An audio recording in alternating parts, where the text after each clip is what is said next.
We're gonna take a ball. We have tennis balls. I don't really necessarily like lacrosse balls, but if that's all you got, then maybe put a towel over top of it to soften it.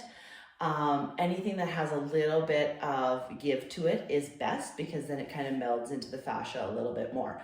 So the pec major, right, starting at the sternum and coming across to that deltoid tuberosity, okay, can cause a lot of shoulder and neck and back issues.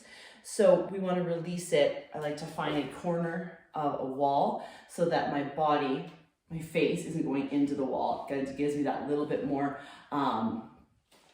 room and space, okay? So you're taking it to the sternum, that ball, and then you're leaning. Notice I'm leaning on an angle to get a little bit more body weight into that ball.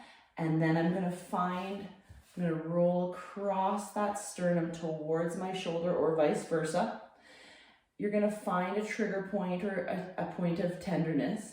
And then I'm moving, you can't see it, but I'm moving this arm, okay, on the side of the pec that I'm releasing, up and down a little bit. And then once I get to this place, right, where I feel the stretch in my pec, then I'm going to externally and internally rotate just to open up that pec. And then I'm going to slightly adduct and abduct, putting a little bit of active movement into that release, even if you find and hold, making sure you're not feeling any strain anywhere else. So protecting that lower back by gently holding the abdominals in, keeping that neck nice and neutral, because we tend to, when we're releasing something that is painful, go into some really weird tight holds, right? We can hold our breath, but we just want it to be gentle, and we want to allow for that trigger point or that tenderness to go out of that pec major.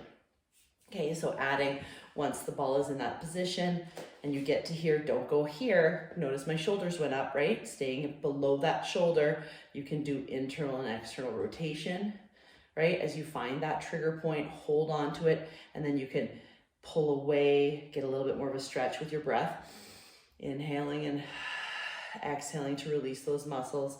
You can push into it, into the wall, because you're up against the wall here, right? Get a little bit more contraction, because then when we relax, that muscle gets a little bit more of a release after it's being contracted, okay? So doing that release, and then do the activation that the NKT practitioner gave you.